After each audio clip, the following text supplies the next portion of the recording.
Ito po mga kababayan, si Dante Maravillas. Breaking news ngayon, talagang busy si Ombudsman Rimulya sa pagpa-file ng kaso sa mga senador. Pakita niya, Mr. Maravillas. Ito yung breaking news ngayon. Oh. Senator Rodante Marcoleta facing plunder, bribery complaints at the Ombudsman. Yan oh. Indirect bribery complaints at the Ombudsman for 75 million campaign donations.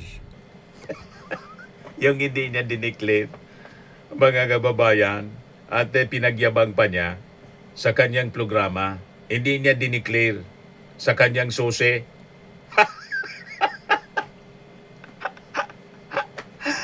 O di ba? Sabi naman nila, mga kababayan, political persecution at ito ay parte ng ng pressure, panggigipit para brasuhin yung mga senador na i-convict si Sara. I-acquit ninyo kung gusto ninyong i-acquit. I-acquit ninyo si Sara, kayo yung convicted. Plunder.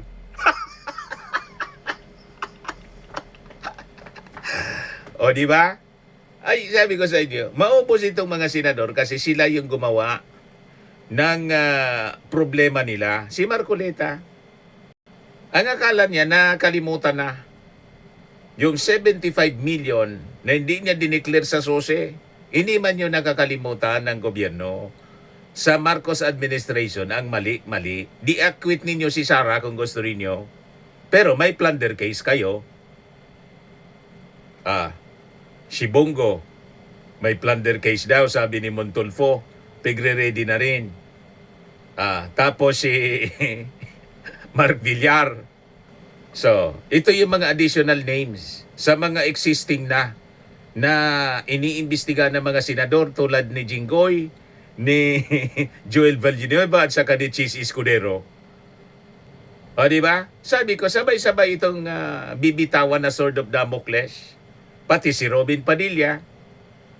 Ano niya yung kay Robin Padilla? Yung pagpatakas kay Bato and the rest of the 13 senators. Kayo yung gumawa ng problema ninyo. Pinatakas ninyo si Bato. O di ba? Protective custody. Si Alan Peter Cayetano, yun din ang tatama sa kanya.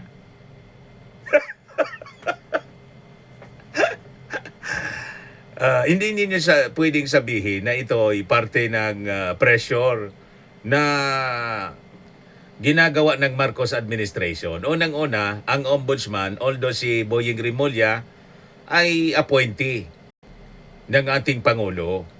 Pero independent po ang ombudsman.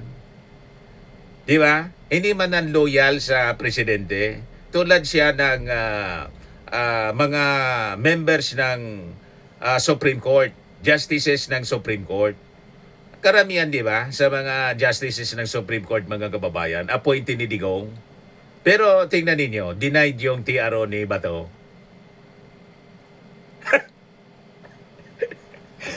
Pinaboran yung yung impeachment kay Sara Duterte yung last year.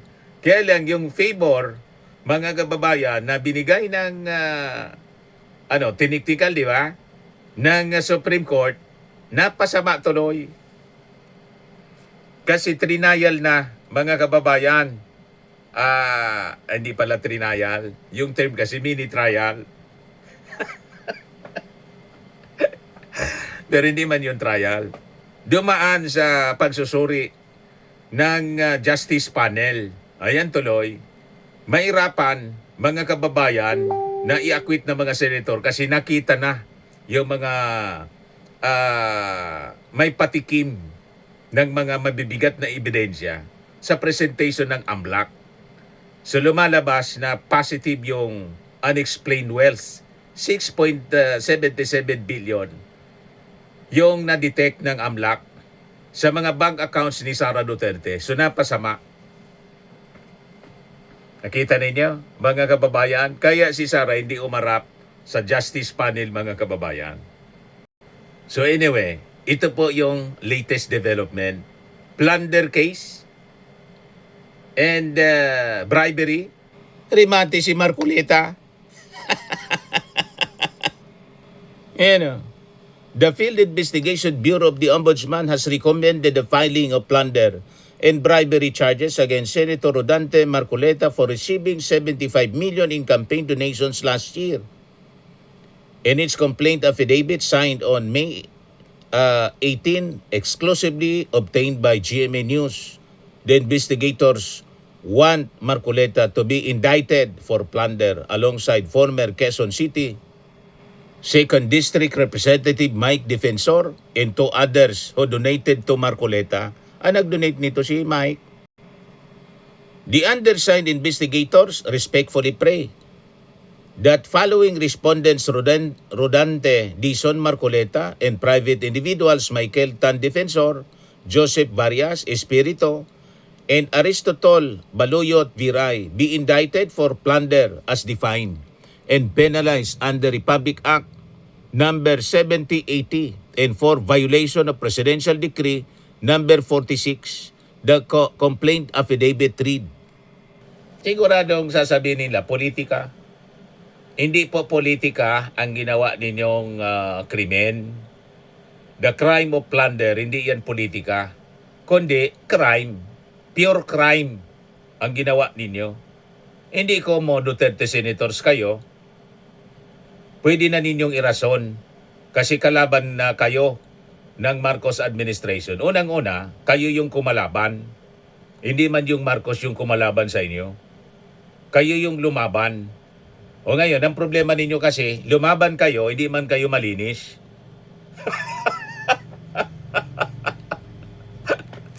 O di ba? Mahirap po pag hindi ka malinis tapos, sige ang pagkikipaglaban mo. O ayan tuloy. Di ba? So hindi pwede ninyong irason na pinopolitika kayo. Sagutin ninyo sa husgado ng maayos itong plunder case. Kasi finailan kayo ngayon, recommended for filing pala. Recommended the filing of plunder and bribery against Marcoleta at saka kay Mike Defensor. Malinaw yung violation po. The investigators likewise want to indict Marcoleta for indirect bribery. The 4 were ordered to submit their counter affidavits and the preliminary investigation being conducted now by the Ombudsman based on the order signed on May 21. O kahapon pa lang po, the recommendation stemmed from a previous case last year at the Commission on Election where Marcoleta was investigated for non-disclosure of the donation in his statement of contributions and expenditures or SOSE. The COMELEC, however, did not recommend any charges against Marcoleta, saying that such non-disclosure is no longer considered an election offense under the amended Omnibus Election Code. But investigators at the Ombudsman said Marcoleta should still be held accountable. While respondent Marcoleta's failure to declare the donations, contributions from the respondent's defensor, Espirito and Viray, did not constitute any election offense, his acts should nevertheless give rise to criminal and administrative liabilities. The complaint affidavit said. During the COMELEC investigation, Marcoleta admitted to receiving 3 separate donations from Defensor, Espirito, and Baluyot in January 2025, totaling 75 million. Defensor donated 30 million, while Espirito and Viray donated 25 million and 20 million respectively on 3 separate dates on January 6, 8, and 9, 2026. Respondent Marcoleta's acceptance of gift with an aggregate amount of 75 million on 3 separate occasions constitute the crime of plunder, the complaint affidavit said. Ombudsman investigator said the 75 million donation can no longer be considered an ordinary act of generosity but rather a corrupt act. The acceptance of such manifestly excessive amount should not be normalized among public officers, the complaint said. Kasi yung pizza po, lampas na sa eleksyon. Paanong January 6 na baga, 8 and 9, yung election 2025 ba? For his part, defensor questioned the motive of the ombudsman and maintained that the charges have no legs to stand on. How can it be plunder? No government funds were involved. Dapat yung pinafailan ng plunder yung totoong nagnakaw sa flood control project. Depensa ni Mike Defensor. Sagutin na lang ninyo sa husgado, hindi sa social media o sa interview sa media. Sagutin na lang ninyo kasi formal complaint yung ipafile sa inyo, plunder. Di ba? So hindi man kasi siya ma-consider na campaign donation kasi tapos na yung election. Bribery, plunder, mga kababayan, kasi more than 50 million yung amount, 75 million pesos na. You see? So mauubos itong mga Duterte senators, mga kababayan. Patong-patong na kaso kung ano-ano in relation to flood control, yung iba, tulad ni Bongo, ni Villar, ni Chis Escudero, ni Jingo Estrada, saka ni Joel Villanueva. Si Bato, mga kababayan, yung ICC. The rest of the senators, yung pagpatakas kay si Robin Padilla, yung pagpatakas kay Bato de la Rosa, pati si Alan Peter Cayetano and the rest of the senators, kasi sila yung nandoon, protective custody nila. Si Bato, yun pala, mga kababayan, patatakasin lang. Sige, deny ngayon ni Robin Padilla, hindi man daw niya pinatakas, napakalinaw yung CCTV. At alam ninyong may warrant of arrest. At nilagay ninyo sa protective custody, tapos sinamahan ninyo palabas ng Senado gamit yung inyong Fortuner. Di ba? Nagmamang-maangan siya. Ang sabi ni Senator Bato, sasabay na ako. Alangan namang tanggihan ko yon. Walang sasakyan si Senator Bato dahil inihatid lang siya sa Senado ng sasakyan ni Senator Alan Peter Cayetano. Tapos binaba daw niya sa Makati, after na umalis sila doon sa Senado. Paano kami tatakas? Ang daming pulis sa loob at labas ng Senado, may CCTV pa. Wala namang humaharang sa amin, sabi po ni Padilla. Padilla said that before leaving the Senate, he told De La Rosa that he needed to go home because his wife was already looking for him. Ang sabi ni Bato, sasabay na ako. Alangan namang tanggihan ko yun. Walang sasakyan si Bato. Di ba? Nakakaloko, mga kababayan. Alam niyang wanted. Kaya nga protective custody.